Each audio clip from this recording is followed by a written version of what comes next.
ये चल रहा था टॉपिक है ना, कैल्शियम परमैंगनेट बनाने की विधियां और उसके लिए इसमें डाइक्रोमेट पढ़ चुके थे आप ना। हाँ बेटा, ये ब्लॉक शुरू हो जाएगा। बस ये है दो चार कॉन्सेप्ट बता दें। एक लेटर और बचा था फ्रॉम पायरोल्यूसाइड बनाने की विधियां चल रही थी। पायरोल्यूसाइड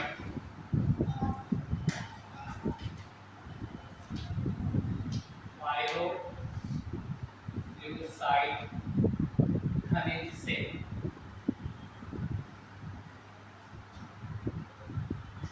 पायरोल्यूसाइड खनिज से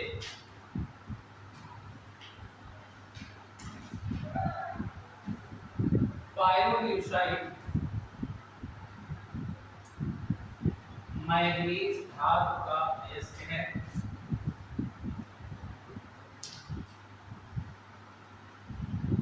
मैग्नीज Mn धातु का अयस्क है।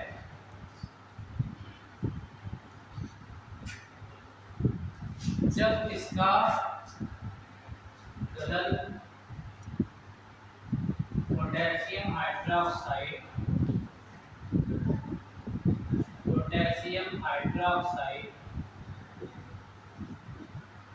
और ऑक्सीजन की उपस्थिति में कराते हैं, ऑक्सीजन की उपस्थिति में कराते हैं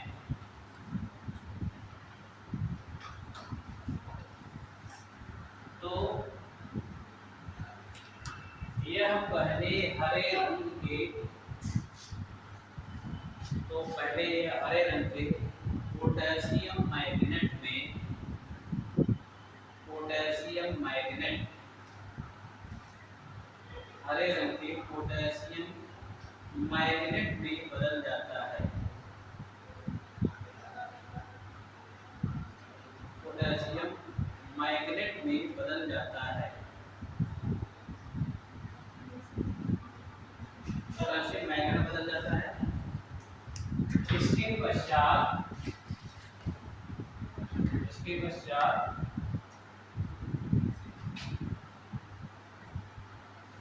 क्लोरीन से क्रिया कराकर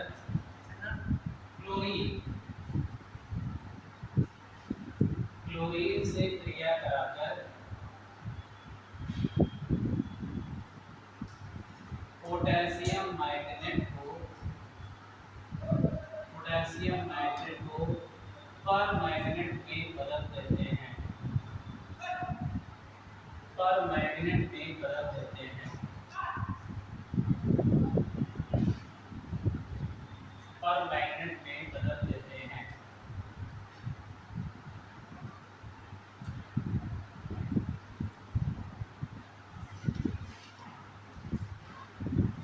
क्या देखिएगा, Mn2 4QS plus O2 इस रेशियो में रिएक्शन होती है, पहले बदल जाता है 2 3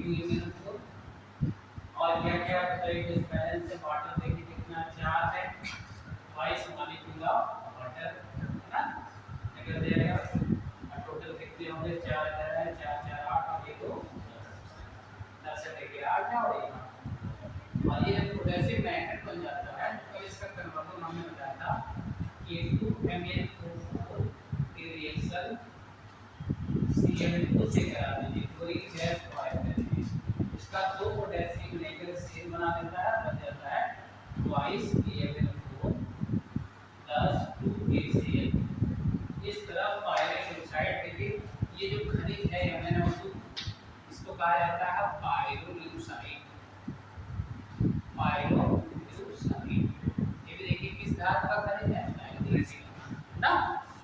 इस तरह से पहले हम पोटेशियम मैग्नेट बनाते हैं, फिर मैग्नेट को परमैंगनेट में कन्वर्ट कर देते हैं। ठीक है, देखिए ऐसा है कि सभी अयस्क खनिज होते हैं, लेकिन सभी खनिज अयस्क नहीं होते, है ना। आपने पढ़ा होगा मेटलर्जी में कि सभी जो है जो खनिज है वो अयस्क नहीं होते, लेकिन सभी अयस्क क्या होते हैं, खनिज। क्योंकि खनिज का मतलब होता है जो पृथ्वी से खोद के निकाले जाते हैं, है ना। खोद के तो निकाला ही जाता, किसी से ज्यादा मात्रा में धातु मिलती है, किसी से कम। जिनसे कम लागत में ज्यादा मात्रा में धातु अगर मिलती है उसे हम अयस्क कहते हैं। बस इतना ही अंतर है ना। जैसे अगर कहते हैं लोहे का प्रमुख अयस्क कौन है, हेमेटाइट, है ना। लोहे के कई अयस्क हैं, हेमेटाइट, मैग्नेटाइट, सिडेराइट ना, लेकिन सबसे ज्यादा किससे निकाला जाता है, हेमेटाइट से। जैसे कापर का कापर पाइराइट, संसार का 75% कापर पाइराइट से निकाला जाता है। तो कापर पाइराइट क्या हुआ, अयस्क हो गया उसका। और वैसे कापर ग्लांस Cu2S चाहे जैसे भी कापर निकाल लें, लेकिन ये सब बहुत कम मात्रा में पाए जाते हैं ना। तो अयस्क वे होते हैं जिनसे धातु का निष्कर्षण कम लागत में सुविधाजनक और ज्यादा मात्रा में कर सकें। तो ये इसका हिस्से बनाते हैं आप पोटेशियम परमैंगनेट। अच्छा, इसका भी काम ध्यान रखिएगा, इसका भी काम वही है जो डाइक्रोमेट का काम होता है ना। अभी इसका तीनों मीडियम में इक्विवेलेंट वेट निकलवाता है। ये plan direction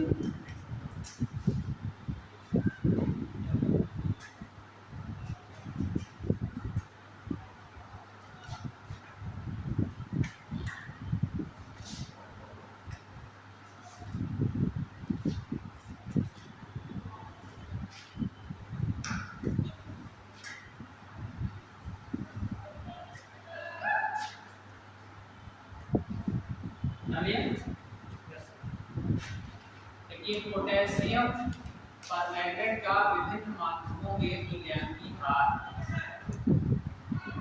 equivalent weight of potassium permanganate in different medium.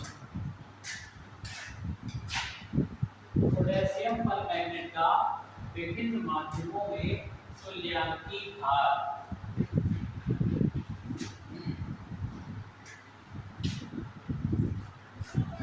Potassium permanganate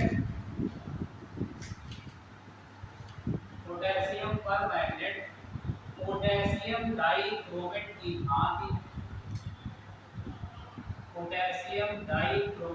भांति प्रबल ऑक्सीकारक है।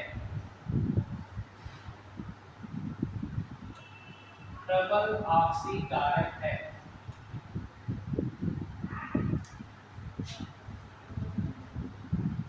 प्रबल ऑक्सीकारक है।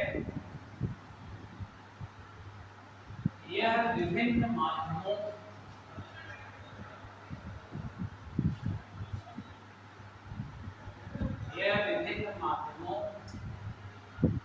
में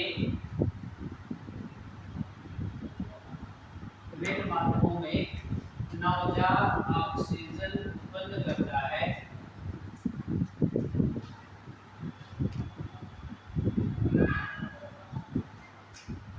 अम्लीय माध्यम में इसका तुल्यांकी भार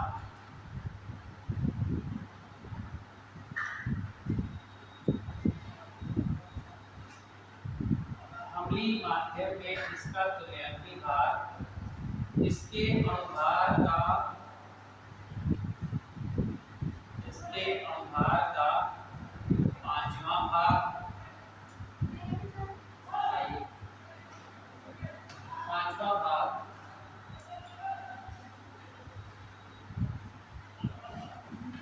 5वां भाग क्षारीय माध्यम में M/1 ऐसे लिखते जाइएगा। उदासीन माध्यम में M/3 पार्टिकल एनर्जी में सीधा ऐसे ही पूछता है। जैसे पोटेशियम डाइक्रोमेट का मेनली अम्लीय माध्यम में ज्यादा रिएक्शन पूछी जाती है ना। तो जैसे डाइक्रोमेट का क्या था, आपने M/6 था ना, याद है M/6 ना। देखिए, और उसको बताया था कि कैसे ऑक्सीजन संख्या में परिवर्तन होता है, इसलिए इसे भाग किया ना।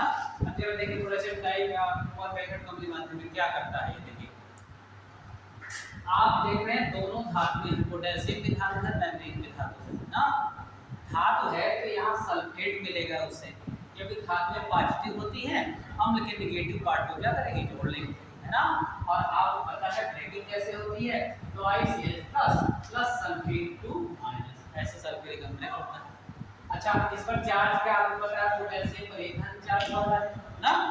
मैग्नीज को देखिए 2 चौके 8 5 1 + 7, यहाँ मैग्नीज की एक मैग्नीज पे कितना चार्ज है, +7 चार्ज है ना। और यहाँ मैग्नीज देखिए जब इससे बदल जाता है, ये बन जाता है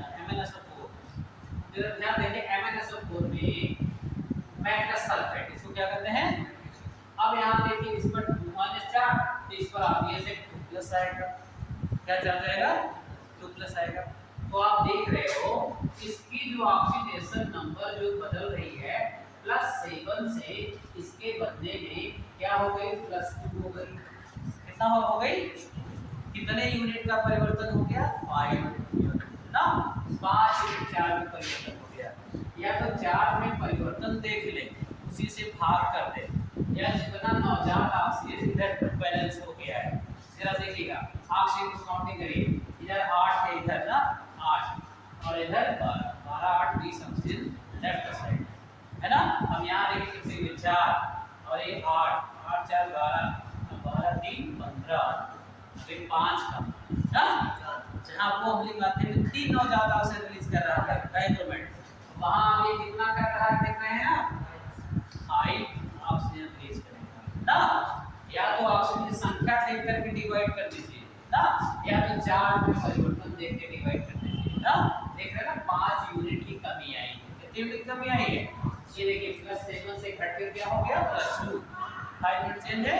इसलिए अम्लीय माध्यम में इसका तुल्यांक भार m/5 लिखा है ना, क्या लिखा है।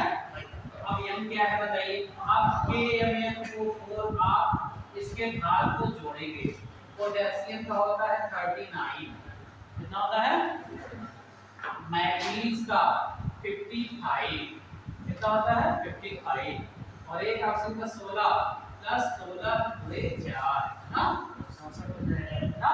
तो जरा ऐड करिए 39 + 55 + 64 ना, ये 5 4 9 18 158 आएगा, कितना आएगा ऐड कर लीजिएगा 158 आएगा, ठीक है ना। अब बताइए ये तो इसका अनुभाग हो गया, m निकाल लिया आपने ना, m/5 करना पड़ेगा तुल्यांक भार निकालने के लिए। बहुत बार पूछा है अम्लीय माध्यम में पोटेशियम परमाणु का तुल्यांक भार क्या होता है, तो कभी ऑप्शन ऐसे दे दिया m/5 m/2 m/1 m/3 ऐसे भी दे सकता है ना, या तो निकाल कर भाग करके आंसर वाला वो देगा आपको है ना कितना आएगा। तो बताइए जब इसे 5 से डिवाइड कर देंगे अम्लीय माध्यम में 5 दिए 5 5 3 8 5 36 31.6 तुल्यांक भार किस मीडियम में हुआ, किस मीडियम में एसिडिक अम्लीय माध्यम ना। और ऐसे आंसर आप देखो कि क्या हो m/5 है ना। ऐसे ही इसका मतलब है क्षारीय माध्यम में केवल 1 यूनिट में चेंज होता होगा है ना, इसीलिए यहाँ क्या लिखा हुआ है m/1 है ना। यानी इसमें पोटेशियम परमैंगनेट जो होता है, जो क्षारीय माध्यम होता है उसमें पोटेशियम मैग्नेट में बदल जाता है, ये देखिए इसमें बदल जाता है। अब यहाँ देखिए +7 चार्ज है, यहाँ हट के देखिए -8 2 पोटेशियम का 2+ इस पर हो गया 6, बताइए कितने यूनिट का चेंज आया, 1 यूनिट है, किस यूनिट का ना। तो इसीलिए क्षारीय माध्यम में इसका तुल्यांक भार वही होता है जो उसका अणुभार है ना, यानी 158 / 1 = 128 है ना। ये देखिए 158 होता है। कहते हैं इससे आप देखो कैसे बनाता है, किस माध्यम में पोटेशियम परमैंगनेट का तुल्यांक भार और अणुभार दोनों सेम होता है, किस माध्यम में, क्षारीय माध्यम में ना। तो ये देखिए 158 आ रहा। उदासीन माध्यम में m/3 मॉलिक्यूलर वेट आपने निकाल लिया 158 / 3 ना, 3 5 जा 3 3 2 जा ना, निश्चित word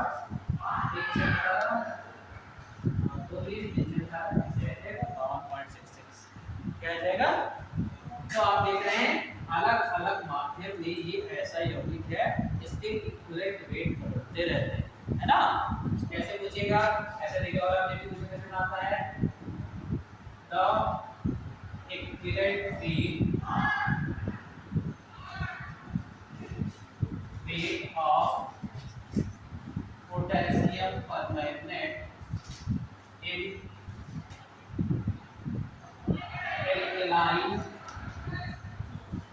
acidic and neutral medium are A option 55.5 31.6 and 52.66. B option 158, फिर 31.6, 52.66. C option 52.66, 158, 32.6. D option 32.6, 158, 52.67. बताइए,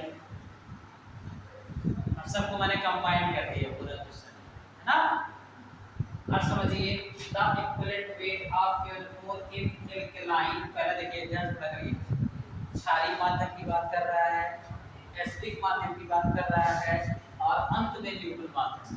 तो इसी ऑर्डर में भी होना चाहिए, क्यों इसी ऑर्डर में होना चाहिए।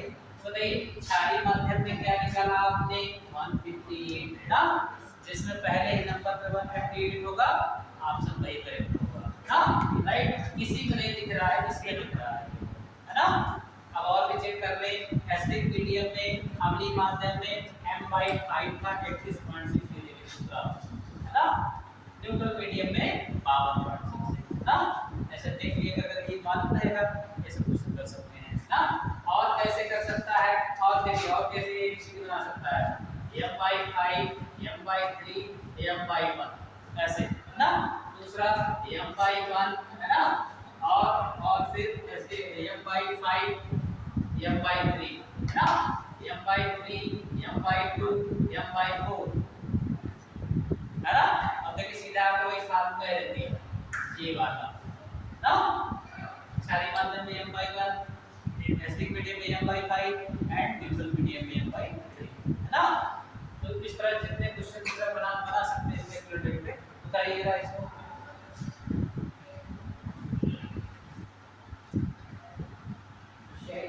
क्या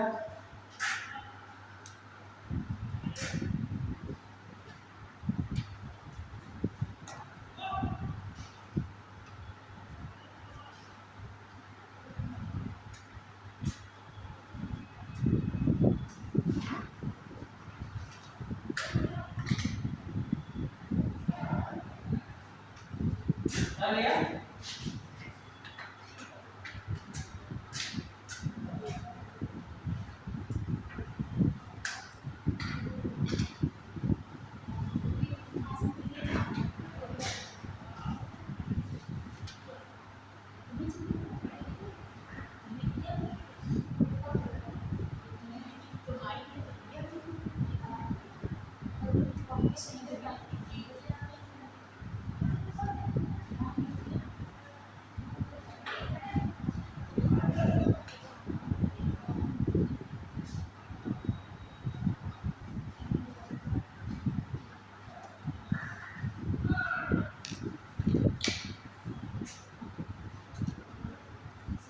कर लिया। बात करके क्या कर रही हो, क्या बन रहा है एक कार्ड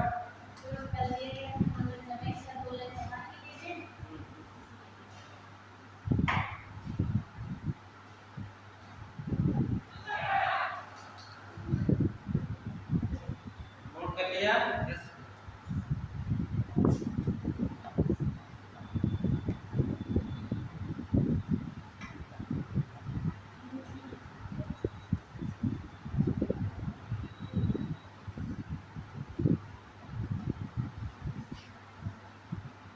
बताइए वो 3 दे रहा था, ये 5 दे रहा है, ये और स्ट्रॉन्ग ऑक्सीडाइजिंग एजेंट है ना। ये भी क्या करेगा, इनसे क्रिया करके इसका क्या कर देगा, जो जिससे क्रिया करेगा उसका कर देगा अपचयन। कल हमने बताया था जिसका रिडक्शन होता है वो ऑक्सीडाइजिंग एजेंट होता है, और जिसका ऑक्सीडेशन होता है वो रिड्यूसिंग, उल्टा हो जाता है ना। तो अभी जिससे रिएक्ट करेगा उसी तरह की रिएक्शन होगी जैसे डाइक्रोमेट की, बट हम यहाँ पे इक्वेशन में 5 से मल्टीप्लाई करना पड़ेगा, इसे मल्टीप्लाई करेंगे ना। जैसे आप लिखिए ऑक्सीडाइजिंग बिहेवियर, तो रिएक्शन का समझ तो गई है आप ना। ऑक्सीडाइजिंग बिहेवियर इसके बाद ये अपना कर देते हैं, ऑक्सीडाइजिंग बिहेवियर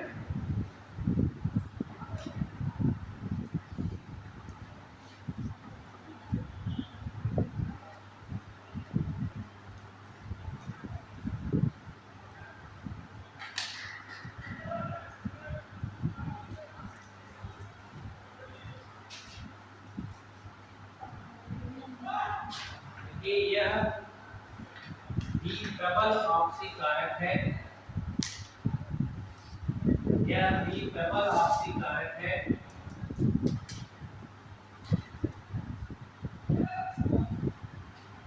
हाइड्रोजन सल्फाइड को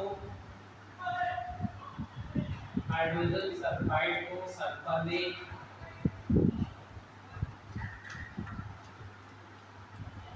हाइड्रोजन सल्फाइड को सल्फर में, हाइड्रोजन पेरोक्साइड को ऑक्सीजन में, हाइड्रोजन पेरोक्साइड को ऑक्सीजन में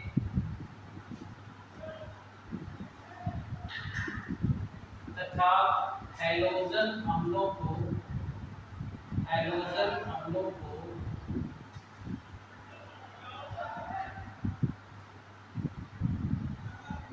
हैलोजन अम्लों को हैलोजन गैसों में ऑक्सीकृत कर देता है, ऑक्सीकृत कर देता है।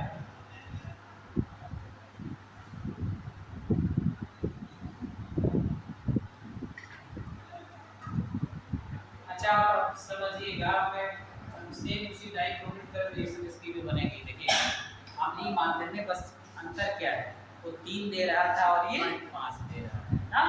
अब ये जा रहा है किससे रिएक्शन करने, H2S से ना। इसका क्या कर देगा, ऑक्सीकरण कर देगा ना। ऑक्सीकरण माने इसके चार्ज में वृद्धि हो जाएगी, H2S के चार्ज में वृद्धि कब होगी। अब आप सोचिए यहाँ H2S -2 में है, किसमें है, इससे सल्फर यदि बाहर हो जाए तो बताइए इसका चार्ज 0 हो जाएगा ना। कोई किसी भी उदासीन तत्व पे चार्ज क्या हो जाता है, 0 हो जाता है ना। तो बताइए 0 हो जाए तो -2 से 0 बढ़ गया ना चार्ज ना। अगर चार्ज बढ़ गया तो हो जाएगा इसका ऑक्सीडेशन, क्या हो जाएगा, ऑक्सीकरण हो जाएगा। जब जिसका ऑक्सीकरण होता है वह पदार्थ अपचायक बन जाएगा, है ना। किसने ऐसा किया, यहाँ देखिए +7 से यहाँ +2 हो रहा है, इसका हो गया अपचयन, ये हो गया ऑक्सीकरण ना। लेकिन इसकी वजह से H2S का क्या होने जा रहा है, ऑक्सीकरण होने जा रहा है ना। अब बताइए H2S ऑक्सीकरण कैसे होगा, पहले सेंटर से जोड़िएगा, देखिएगा। अच्छा बताइए इसका नवजात ऑक्सीजन इधर ले लें तो बताइए सल्फर कैसे, तब ये जुड़ जाएगा, इससे पानी बनाएगा, सल्फर डायरेक्ट हो जाएगा ना। ये देखिए H2O प्लस सल्फर ना। बट आपको दोनों तरफ ऑक्सीजन बैलेंस करके काटना पड़ता है ना, कल ऐसे कर रहे थे ना। तो बताइए आप जहां वहां 3 से गुणा कर रहे थे, यहाँ कितने से मल्टीप्लाई करेंगे, 5 आ रहा है, अभी तो 9 कैंसिल होगा, मल्टीप्लाई बाय 5 ना। और इससे ये 5 इधर आएगा तो कैंसिल। अब इसे हम जोड़ेंगे कैसे, पूरा इक्वेशन को गुणा करके दोनों जोड़ते हैं ना। तो क्या बच गया, 2KN4 ना plus 3H2SO4 plus 5H2S change to K2SO4 ना 2MnSO4 प्लस 5 सल्फर डिपॉजिट ना। और पानी देखिए कितना है, 3 पानी इधर है, 5 पानी इधर है, तो कितना हो गया, प्लस 8H2 ना। इस तरीके से बताइए क्वेश्चन ज़्यादा समझ में आ रही है, डायरेक्ट लिख देते तो इस तरह से, है ना। हां यदि याद करने वाली बात बनाइए।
बना लिया। ध्यान दीजिएगा, अब पहली लाइन हम कॉमन कर रहे हैं ना, और अन्य से देखिए कैसे ये रिएक्ट कर जाता है। अब यहाँ पे मैं कर रहा हूँ रिएक्शन विद फेरस सल्फेट। अच्छा, कल आपने पढ़ा था फेरस सल्फेट फेरिक सल्फेट में बदल जाता है, किसमें बदल जाता है? बट अब यहाँ इक्वेशन की बैलेंस से दूसरी हो जाएगी। यहाँ 5 कॉपी आ रहा है ना। अब बताइए सेकंड स्टेप में हमें लिखवाने ना, आपको देख रिएक्शन समझिएगा। फेरस सल्फेट बदलने जा रहा है, किसमें बदलने जा रहा है? फेरिक सल्फेट Fe2SO4 का अणु साइज ना। अच्छा बताइए, यहाँ 2 आयरन है, पहली बात तो यहाँ हमको करना पड़ेगा ना, और इसका अम्लीय माध्यम भी लेना पड़ेगा, क्योंकि अब बताइए यहाँ पे सल्फ्यूरिक अम्ल ऑलरेडी आएगा, तभी तो 2 सल्फेट और यहाँ 3 सल्फेट है ना। तो सल्फेट को बैलेंस करने के लिए यहाँ सल्फ्यूरिक का एसिडिक लेंगे और नेसेंट ऑक्सीजन इधर ले लेंगे, और अब आप खुद बताइए क्या करना चाहिए? 5 से गुणा करना चाहिए ना। ये देखिए H2 को ये वाटर बदल जाएगा, क्यों? इधर ले आइए वाटर, ये देखिए, और इस पूरे इक्वेशन में मल्टीप्लाई बाय 5, और ये इसको काट करके तो इक्वेशन जो अपने आप आ जाएगा बैलेंस ना। तो ये चॉइस केयर को सल्फ्यूरिक अम्ल कितने आए बताइए? कितने सल्फ्यूरिक अम्ल है? ऊपर देखिए 3 थे, और ये 5 से जुड़ा हो गया, 5 3 8, 8 मॉलिक्यूल ऑफ H2SO4, राइट। और हम बताइए और कुछ इधर था क्या? FeSO4 था, कितने हो गए? 5 2 10, क्यों? 10 FeSO4 change to KtSO4 plus twice MnSO4। बताइए ये कितना हो गया? 5 Fe2SO4 का इथाइल प्लस केवल बचा वाटर, क्यों? 3 वाटर ऊपर 5 वाटर नीचे, 8 मॉलिक्यूल ऑफ दिस हो गया इक्वेशन ना। इस तरह आप मॉलिक्यूलर समीकरण बना के अगर बोर्ड में भी आए इस तरह से करोगे तो आपको याद करने की जरूरत नहीं है ना। अदरवाइज आपको फिर या आपको कल्पना गलत ही करते रहेगी इधर उधर करके अनुमान विधि से कि ये 8 यहाँ कैसे आएगा, 10 यहाँ कैसे आएगा, घट्टू सोचने में लगा देंगे, है ना। लेकिन अगर प्रॉपर्टी जानते हैं पहली लाइन काम है, अच्छा कौन बन जाता है इसका, इसमें ऑक्सीकरण होना है, इसका काम क्या है? दूसरे को ऑक्सीकृत कर देना, अब खुद रिड्यूस हो जाए, है ना। तो इस तरह जानते रहेगा तुरंत आ जाएगा समीकरण बैलेंस।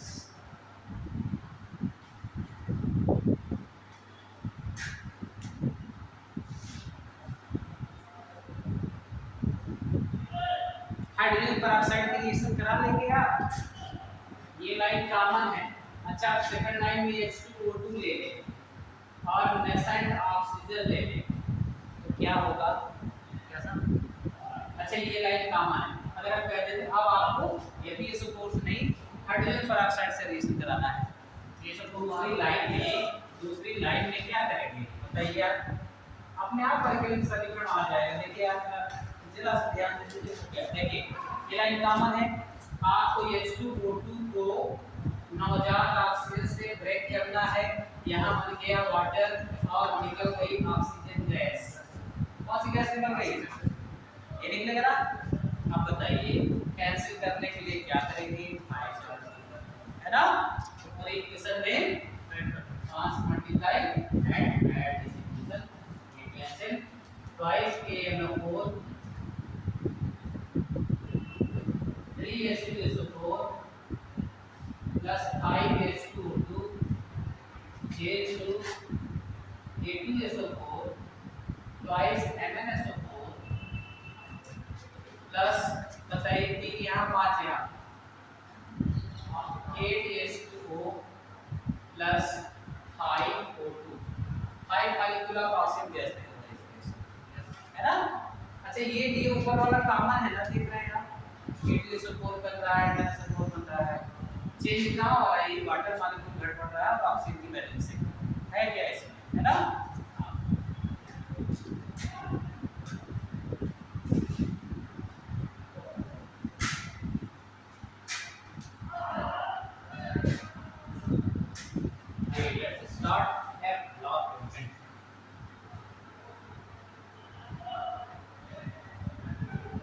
F block element.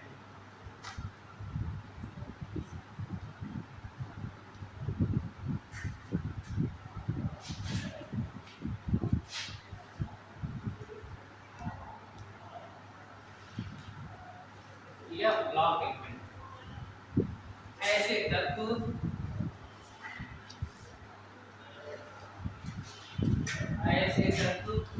जिनके बाह्य कोश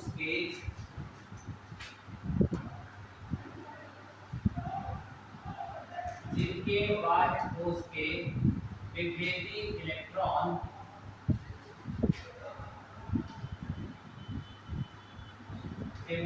इलेक्ट्रॉन F कोश में प्रवेश करते हैं। F कोश में प्रवेश करते हैं उन्हें F ब्लॉक एलिमेंट भी कहते हैं।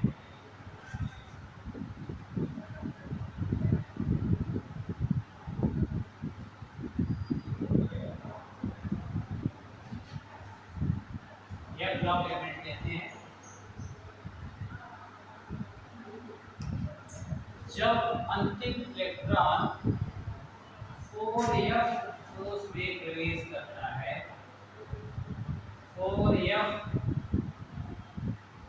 कोश में प्रवेश करता है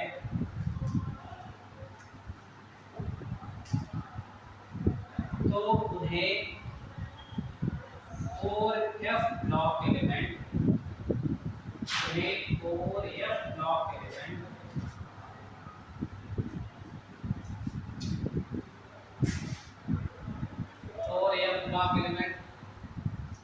कहते हैं।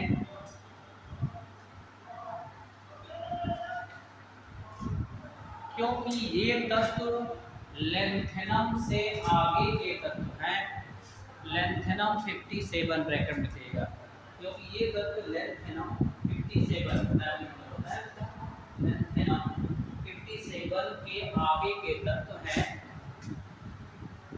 इसीलिए इन्हें लेंथेनाइड कहा जाता है।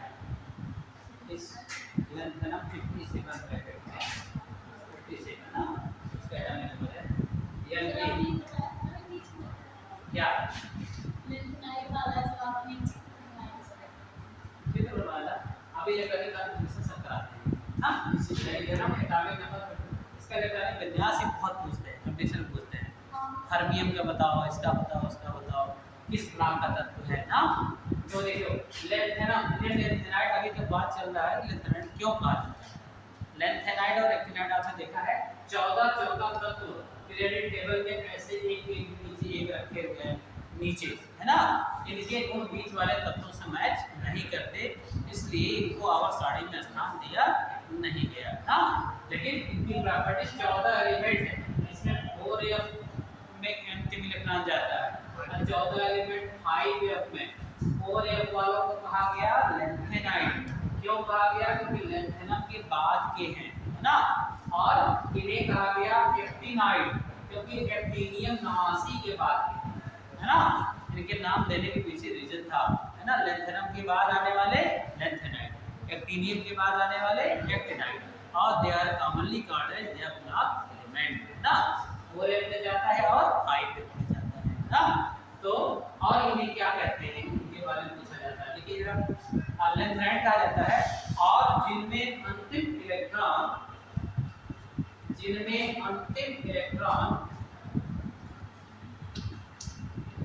5f कोश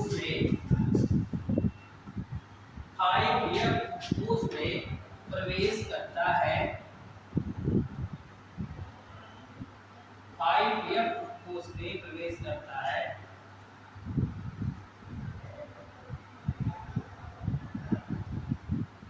उन्हें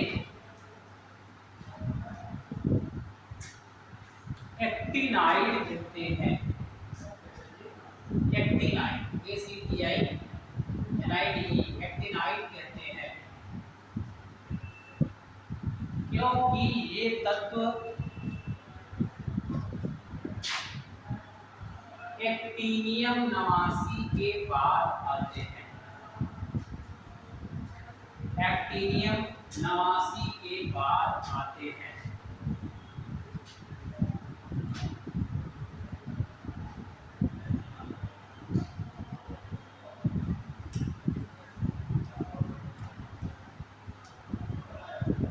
एक्टीनियम 89 के बाद आते हैं। यह ब्लॉक के तत्वों में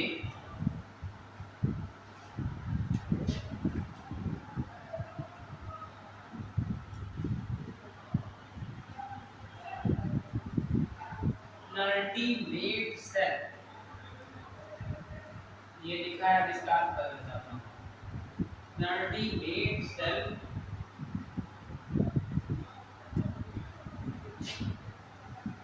सेल ऐसे सेल डी कोष में इलेक्ट्रॉन प्रवेश करते हैं तथा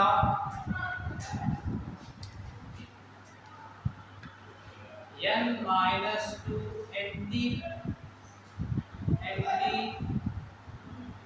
अल्टरनेट सेल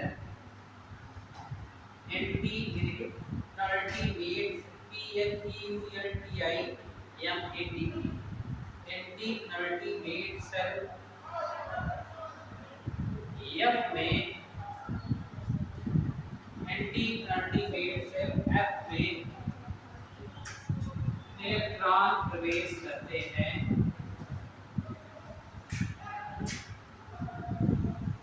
इसलिए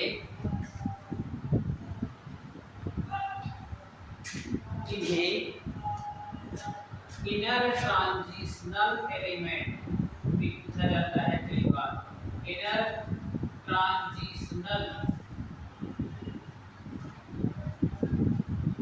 एलिमेंट हिंदी में कहते हैं आंतरिक संक्रमण तत्व। तीन लाख तत्वों को संक्रमण तत्व कहते थे ना, याद है? आंतरिक संक्रमण तत्व इनर ट्रांजिशनल एलिमेंट भी कहा जाता है।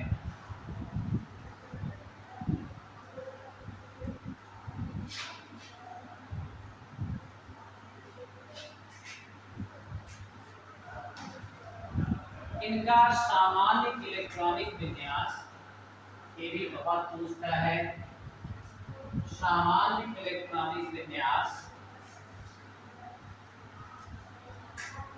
ऐसे लिखिएगा, n-2f1214 n-1d021। अभी इनके इलेक्ट्रॉनिक विन्यास करके ट्रिकी अप्रोच में बताऊंगा, नहीं भुला जाए। n-1d021 NH2 होता है।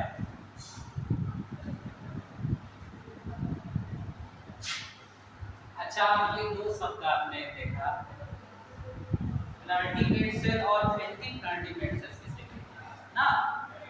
सबसे बाहरी क्वांटम संख्या, हाईएस्ट क्वांटम नंबर जितनी है उससे एक सेल पहले, यानी कि n की वैल्यू होगी और होगी 5 होगी, उसके जस्ट एक सेल पहले इसको कहते हैं अल्टरनेट सेल। क्या कहते हैं इसको? अल्टरनेट सेल कहते हैं। और उसके दो कोष पहले n-2 लिखा हुआ है ना, इसे कहते हैं एंटी-अल्टरनेट सेल। क्या कहते हैं? एंटी-अल्टरनेट सेल, है ना। हिंदी में नहीं आता है, क्या कहते हैं इसको ना। ऐसे कुछ चीजें होती है, अंग्रेजी की याद कर ली जाती है ना। अब जैसे आप बायोलॉजी को सब पढ़ते हैं तो गैमेटोफाइट नाम सुना है? गैमेटोफाइट ना, इंग्लिश पढ़ना उसका ज़्यादा कॉमन, बहुत ज़्यादा बोलचाल भाषा में आ जाता है। लेकिन अगर उसकी हिंदी ढूंढने लगे ना, युग्म ऐसा युग्म कोद फिर, आप बताइए इतना बड़ा कौन पढ़ेगा ना, ना कुछ मतलब कि आप आई थिंक एक कोष पहले कह सकते हैं। अल्टरनेट सेल का मतलब एक कोष पहले, एंटी-अल्टरनेट सेल का मतलब दो कोष पहले, ठीक है ना। अब देखिएगा यहाँ वैल्यू मैं रखता हूँ, देखिए क्या क्या बनता है, देखिएगा। तो ये जनरल इलेक्ट्रॉनिक का मुझे पूछता है कि n बराबर, देखिएगा आप 4 या 5 में कब कैसे होता है, if n equal to 6 then और या ब्लॉक एलिमेंट होते हैं। कैसे एलिमेंट होते हैं? और and if n equal to 7 then 5 या ब्लॉक एलिमेंट होते हैं। 5 या ब्लॉक एलिमेंट का मतलब 89। क्या होता है ये? 89। ये क्या होते हैं? लेंथ ना। अब आइए चेक करते हैं इसका n की वैल्यू रखते हैं।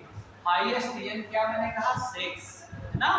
तो अब कहते हैं बताओ लेंथ एनाइडो का जनरल इलेक्ट्रॉनिक कन्फिगरेशन क्या है? अच्छा बताइए, ये हाईएस्ट 6 है ना, तो मतलब इनके लास्ट में 6s2 होगा, राइट। अब यही से इलेक्ट्रॉनिक कन्फिगरेशन तरीका ट्रिकी अप्रोच समझिएगा। इसके एक कोस पहले 6 - 1 एंड हमारे समझो तो क्या हाईएस्ट वैल्यू ने क्या माना ई वैल्यू यहां पे क्या होना चाहिए 6 है ना, तो बनेगा लेंथेनाइड। 6 में 1 घटा दोगे क्या आएगा 5। इसका मतलब इसके पहले होगा 5 ट्यूब कोस भरेगा, इसमें या तो 0 होगा और 1 होगा, या तो एक इलेक्ट्रॉन होगा या तो 0 होगा ना। अच्छा बताइए अब n-2 6 - 2 क्या बना 4 बना ना। अब यहाँ हो गया यहाँ 4f 1 2 कितना f कितने इलेक्ट्रॉन होते हैं 14।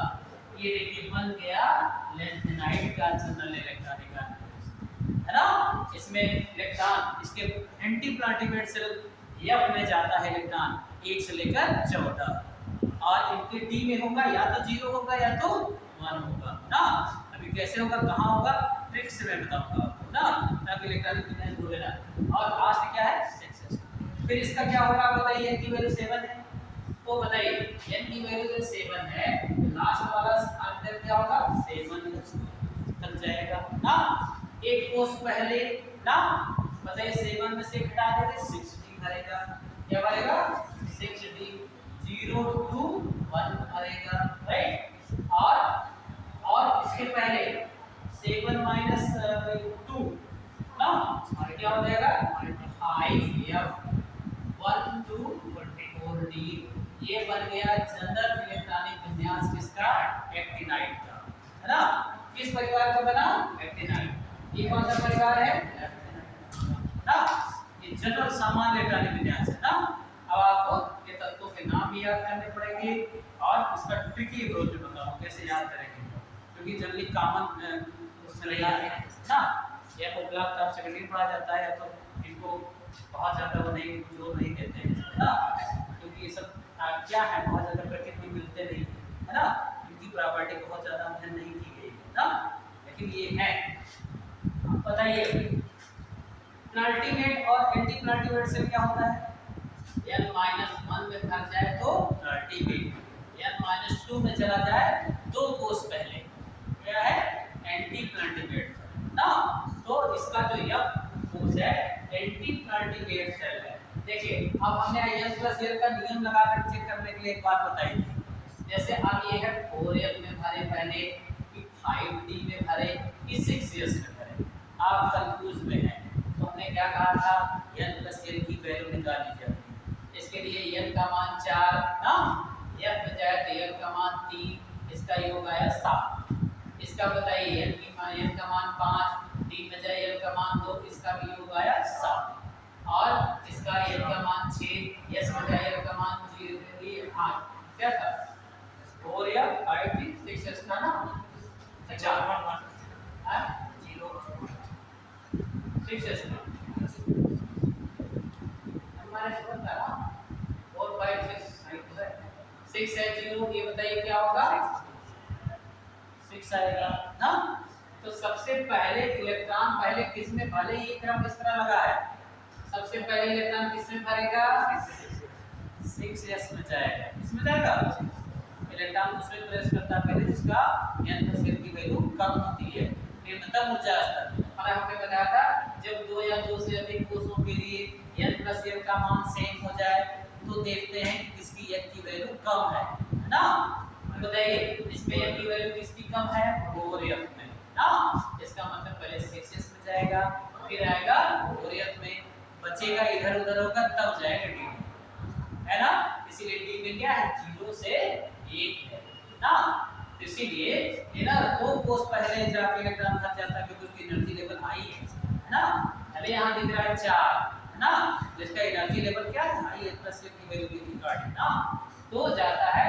तो इस तरह से आप जब बराबर हो जाए तो ये देखिए n की वैल्यू पहले किसका कम है, पहले इलेक्ट्रॉन उसमें एंटर करेगा फिर जाएगा आगे, है ना। ये हुआ लेफ्ट हैंड का जनरल इलेक्ट्रॉनिक विन्यास, ये हुआ एक्टिनाइड का जनरल इलेक्ट्रॉनिक विन्यास ना।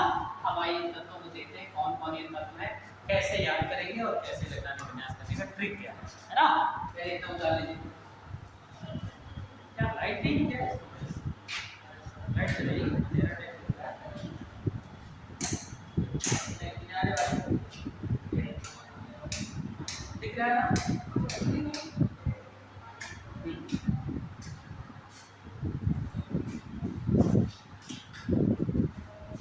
पहले इतना उतारिए,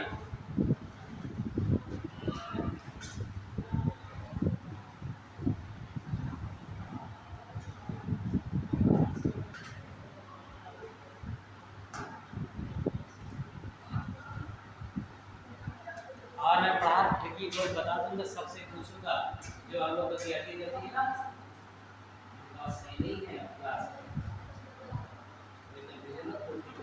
ठीक है, बना लिया।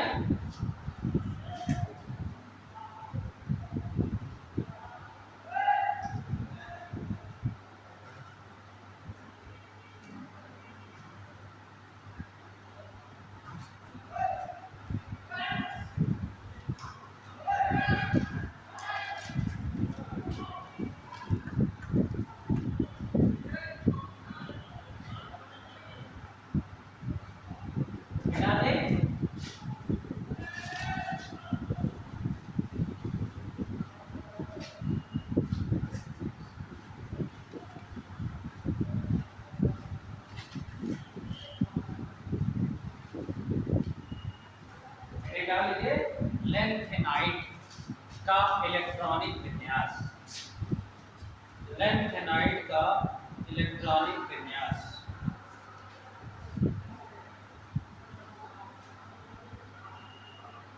लैंथेनाइट का इलेक्ट्रॉनिक विन्यास। लैंथेनाइट आवर्त सारणी के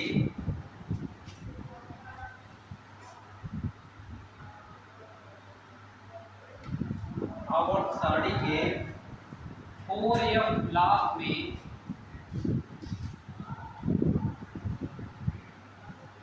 4f ब्लॉक में स्थित तत्व है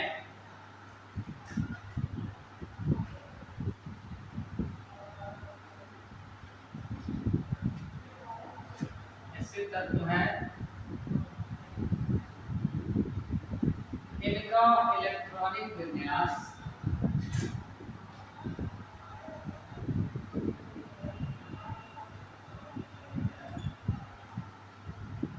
आप देखिएगा, समझाया जा रहा है ये तत्व कौन कौन से हैं और कैसे करते हैं इनका इलेक्ट्रॉनिक विन्यास। ये कौन सा तत्व है, लैंथेनाइट। क्या है, ये 57 है, ये क्या हो गया 58, ये 59, ये 60, 61, 62, 63, 64,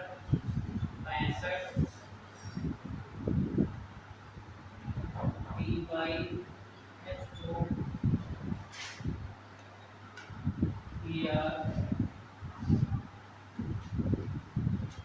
AM YB ALU 65 ही हो गया, 66, 67, 68, 69, 70,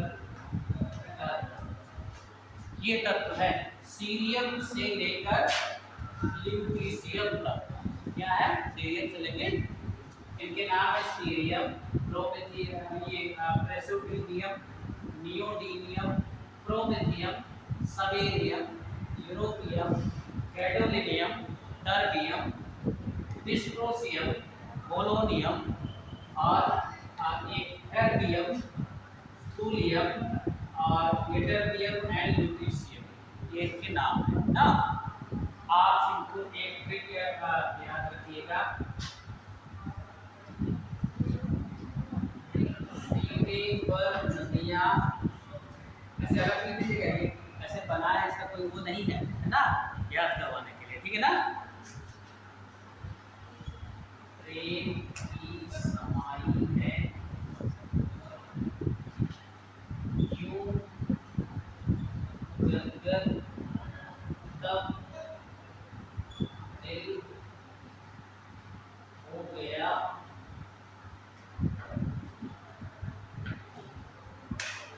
यार तुम यूं ही लाजवाब। ये देखिए कहाँ पर सीई है ना, पी आर पर नदिया एंडी किया इसका, ठीक है ना। प्रेम का पीएम लिया, ठीक है ना। मतलब हमने कहा कि इसका जो याद करने का तरीका है ना, अपने से बैठा कर सेट करने की बात है, ये कहीं कोई ऑथेंटिक नहीं होता।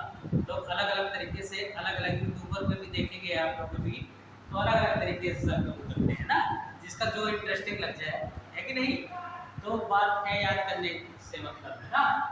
समाई माने समेरियम, एस एम है ना, समाई मतलब क्या लिया, एस एम यू, यू लिया हमने, जीडी गदगद, जीडी से लिया गदगद है ना, और तब टीबी, टी बाई दिल है ना, इसका फर्स्ट लेटर लिया, ठीक है ना। वो गया कनेक्टिंग वर्ड है ना, वो गया कनेक्टिंग वर्ड है, यार इसको लिया यार से है ना, तुम टीएम, यू माने वाई ना, इसका वाई लिया, लाजवाब को एन लिया है ना। कोई जरूरी नहीं कि अगला लेटर भी एकदम फिट बैठे, है ना। सब अपना इस तरह से अलग अलग तरीके से लोग याद करते हैं ना। अब बात आई कि ये सब, ये तो ट्रिक है। अब ये 14 एलिमेंट है, कौन से एलिमेंट है, 14। आप क्या करिए, ये देखिए तरीका देखिएगा, आप ट्रिक अप्रोच देखिए कैसे आप इलेक्ट्रॉनिक विन्यास करोगे, है ना। ये उतार लीजिए, तो अलग से आप लोग नोट कर लिया करिए, जानकारी तरीका है। सीने पर नदियां प्रेम की समाई है, यूं गदगद तब्दील हो गया यार तुम यूं ही लाजवाब, है ना। ये 14 एलिमेंट को याद करने का तरीका है, चाहे तो आप सेक्शन में बांट के करिएगा, 4-4 है ना।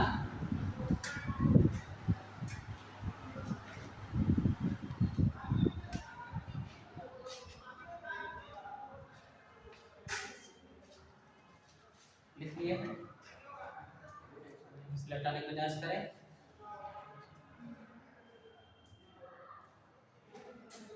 अभी हमने कहां से कहां तक लेंथेनाइड हैं, इन्हें लेंथेनाइड क्यों कहते हैं, बात समझ में आई, क्योंकि लेंथेनम की बात है ना।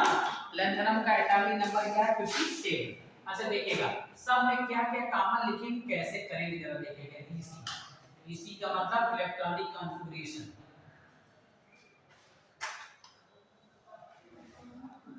अच्छे से स्पेलिंग मिस्टेक उस्टेक इधर उधर हो सकती है क्योंकि टेढ़े बड़े नाम है, बुक से अच्छी तरीके से इनके सामने इनका नाम लिख लीजिएगा। सेमेरियम है, प्रोमेथियम है, स्पेलिंग मिस्टेक हो सकती है इधर उधर, प्रेसियोडिपियम है ना, तो आप लोग स्पेलिंग में एरर कर सकते हैं ना, तो बढ़िया से उसे उतार लीजिएगा कि नाम क्या है ना। अब आपकी ट्रिक वाला ये बता दिया ना। अब देखिए, अच्छा जस्ट इसके पहले आखिरी गैस कौन सी है बताइए, चलवन जीनान, कौन है, जीनान है ना। तब देखिए आपने जीनान, हमने क्या कहा इलेक्ट्रॉनिक विन्यास बनाते समय आखिरी निकटवर्ती आखिरी गैस को क्रोड में कर देते हैं, किसमें कर देते हैं, ब्रैकेट में, यानी जीनान तक हमने कर लिया, क्यों। अच्छा अब बाहरी इसका इलेक्ट्रॉनिक विन्यास क्या आपने देखा, n-2f यानी 4f, क्या शुरू हुआ था 4f, और फिर अगला 5d और 6s, ऐसे लिख लिया करिए, है ना। यही तो क्रम है ना, अभी देखा आपने जनरल करंट में। अब बताइए सब के लिए ऐसे बना लीजिए, जीनन 4f 5d 6s, इसके लिए भी जीनन और बनाते जाइए मेरे साथ 4f 5d 6s Xenon 4f 5d 6s सबका एक साथ अभी देखिएगा कितने आसान से याद कर लेते हैं आप। Xenon 4f 5d Xenon 4f 5d 6s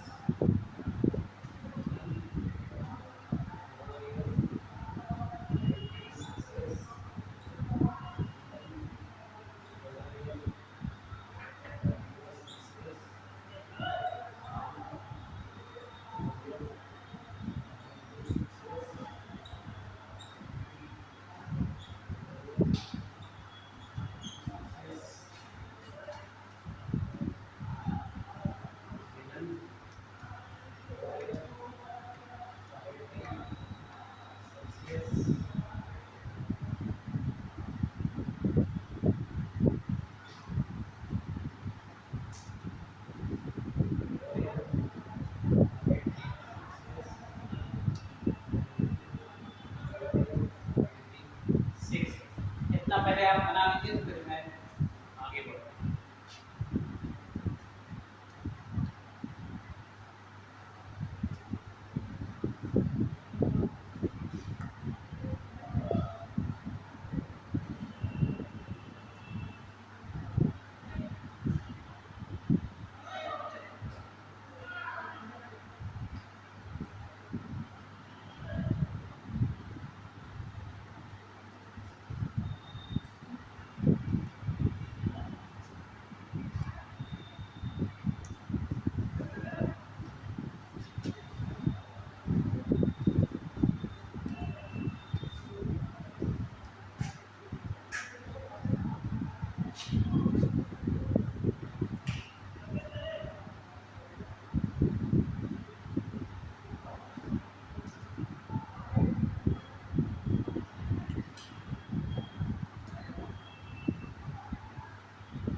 मान लिए यहाँ तक लिख सब करें। नेक्स्ट आपको पता है कि 0 से लेकर 14 इलेक्ट्रॉन तक आपको चाहिए। 1 से लेकर 14 इलेक्ट्रॉन ना, हम ऐसे नंबरिंग करें 1 2 फिर देखिएगा 3 4 5 6 7 8 9 10 11 ये 14 समझ लीजिए। आपको पता है कि जब कक्षा आधा भर जाती है या ऑर्बिटल की कैपेसिटी विस्तार कितने ऑर्बिटल में है 7 ना। आपने भी पढ़ा है कि जब आधा भर जाता है ऑर्बिटल या पूरा भर जाता है तो बहुत ज़्यादा स्टेबल होता है, मोर स्टेबल। क्या होता है? More stable. तो ये 7 वाली कंडीशन बनेगी मोर स्टेबल, राइट? बोलिए बनेगी ना। और 14 वाली कंडीशन बनेगी मोर स्टेबल ना। ये दोनों अतिरिक्त स्थायी कक्षा होगी ना। और आप 2 और ये देखिए ये 2 वाला और 8 वाला ये दोनों खत्म कर दीजिए। नहीं भरना है बता रहा 2 8 आपको नहीं भरना है ना, 2 8 नहीं भरना है। और फिर क्या करना है कि इसको जो है जैसे देखिए और एक इसमें से बढ़ाते जाइए। जैसे अब एक है ना, अब यहाँ 2 नहीं क्या भरना है 3 भरना है। क्या भरना है? अब यहाँ 3 नहीं क्या भरना है 4, ये क्या भरना है 5, ये क्या भरना है 6, ये क्या भरना है 7। और इसको छुएगा नहीं, ये 7 का 7 ही रहेगा क्योंकि ये मोर स्टेबल है। समझ गए? और यहाँ 8 नहीं भरना है, 8 के बजाय यहाँ क्या भरना है बताइए 9 भरना है। क्या भरना है? और 9 की जगह ये क्या भरना है बताइए 10 भरना है। ये क्या भरना है 11, इसमें क्या भरना है 12, इसमें भरना है 13, इसमें भरना है 14 और इसमें तो ऑलरेडी 14 है। ये रही ट्रिक आपकी, है ना, कि जिस ऑर्बिटल को हमने खत्म कर दिया इसमें इलेक्ट्रॉन 2 और 8 नहीं जाएंगे तो 2 के बदले क्या 19 बढ़ गया। वहीं से क्या हो गया बढ़ गया। 2 के बदले 3, 3 के बदले 4, 4 बंदे 5। इस तरह से ट्रिक अगर करेंगे ना तो पहली बार यह ऑर्बिटल आपका भर जाएगा, है ना। अच्छा बताइए, अब 4f1 से स्टार्ट हो गया। अभी हम इन दोनों की बात नहीं करेंगे, इसमें तो 4 इलेक्ट्रॉन पहले ही चला जाएगा, ठीक है ना। ये तो भर ही जाएगा, है ना। ये देखिए 2 2 पहले से इसको भर दीजिए, 2 2 2 2, इसमें कोई कंफ्यूजन नहीं है। और ये 2 2 भर गया। बात है एफ और डी में कितने जाएंगे ये भरने की, बताइए। और ये 1 हो गया ना। अच्छा ध्यान से देखिएगा, अब ऑलरेडी डी में कितना जाएगा, अब आपको समझिए। 58 है भरना, 54 हो चुका है, 55 2 57 और 1 58, यानी यहाँ 5D1 हो जाएगा। क्या हो गया, बन गया इसका। अच्छा एक हमने कहा कि यहाँ पर 2 नहीं डालना है, ये क्रॉस कर दिया है, तो की जगह क्या भरना है 3, है ना। ये देखिए 3 भर दिया और यहाँ 2 कर दिया। अब आपको समझिए कितना हो जाएगा, आप तो कर लेंगे, बताइए। 54 3 57 58 59, इसका मतलब इसमें एक भी नहीं जाएगा, 0 होगा। क्या होगा, आपने देखा लिखा था ना D0 to 1, या तो 0 होगा या तो 1, है ना। अब देखिए अपने आप आपको पता चलता रहेगा। अगर ये ट्रिक हमारी ये आपने दिमाग में बैठा लिया कि हमको 2 8 लेंथेनाइड वाले में नहीं भरना है, 2 की जगह 3 भर देना, 8 की जगह 9 भर देना, अब बाकी सब में वही भर देना, ठीक है ना।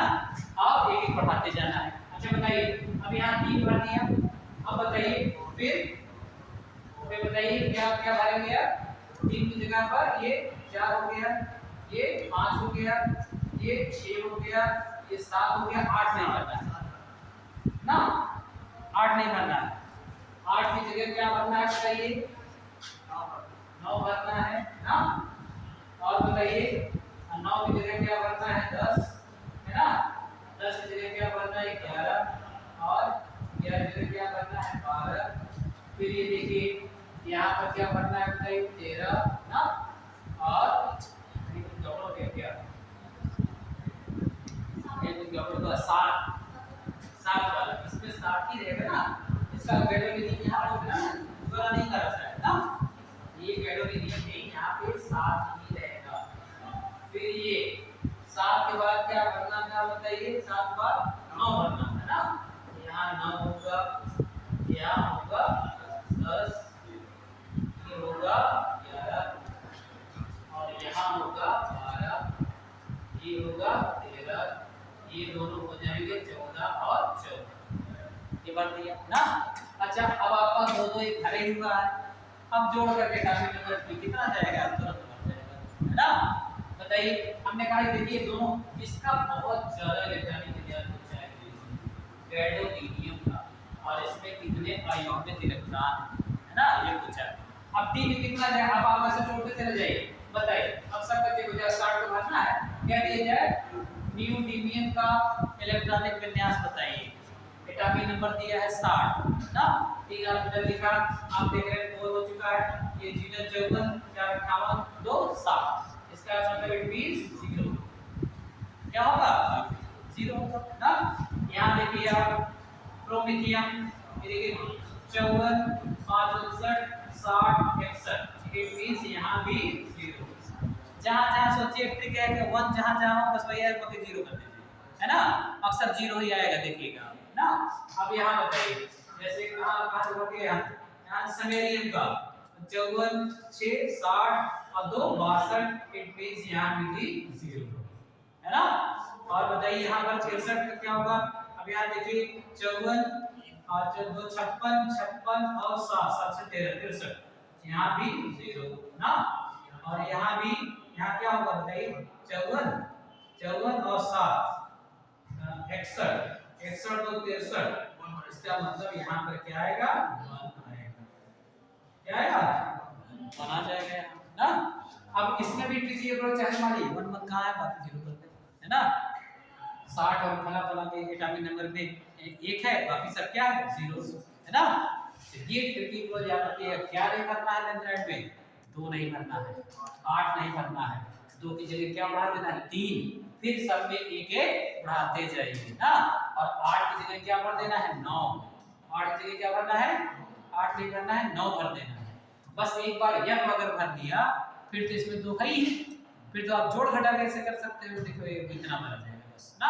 अब फिर देखिए अब सब 0 आएगा। देखिए d1 हो गया, ये टर्म में देखिए 54 54 तो 56 56 और 9 9 6 15 65 है ना, 0 हो गया राइट। ये क्या हो गया, ये बताइए 54 10 64 2 66 0 हो गया ना। अरे भाई 54 हुआ, इसका जीना था 54 10 64 64 और 2 66, इसके 66 कितने है टर्म नंबर बराबर हो गया। अब बताइए इसका देखिए 11 54 10 64 एक 65 65 और 2 67, इसका मतलब 0 हो गया 0 राइट है ना। यहाँ देखिए आप डी में कितना आएगा, कहां चेंज बताइए। तो ये 54 10 64 64 2 66 66 2 68 इट मींस डी 0 हो गया है ना। यहां बताइए क्या होगा, 54 3 57 57 2 59 59 और 10 69 इट इज 0 ना। और यहां पर देखिए कितना हो जाएगा आपका 54 10 64 4 68 2 70 ये भी 0 हो गया राइट। यहां देखिए आप यहाँ पे 54 अब 1 आ जाएगा इसमें, ये देखिए 54 10 64 4 68 68 2 70 और है ये कितना 71, इट मींस ये ना। अब आपका ट्रिग्नोमेट्री क्या कहता है, आपको 2 नहीं भरना है, आपको 8 नहीं भरना है, ठीक है। और डी ऑर्बिटल में आप ऐसे हिंट ले लिया करिए 58 वाले को 58 वाले में आ रहा है, 64 वाले में आ रहा है ना, 71 वाले में आ रहा है, इसमें D1 आ रहा है, अदरवाइज सब D 0 है ना। तो देखिए फिर से याद हो जाएगा पूरे लेटर मीनिंग्स आपका है कि नहीं। अब बाकी सब कोड में जीना कोड में कर दिए, जोड़ना घटाना है ना। और आप ट्रिक की प्रोसेस नाम याद कर लीजिए, इनका 2-3 बार याद आप लिखेंगे पूरा का पूरा पूरे पूरा तैयार हो गया है ना। ये बता लीजिए। और 5 मिनट का तरीका कल ट्रिक की प्रोसेस बताऊंगा कैसे इलेक्ट्रॉनिक विन्यास करेंगे। अब कल ही शुरू हो जाएगा कोऑर्डिनेशन का बहुत जबरदस्त चैप्टर है कंप्लीशन के लिए है ना, कोऑर्डिनेशन भी शुरू हो जाएगा है ना। तो ये कल पढ़ेंगे, इसको आप कर दीजिए।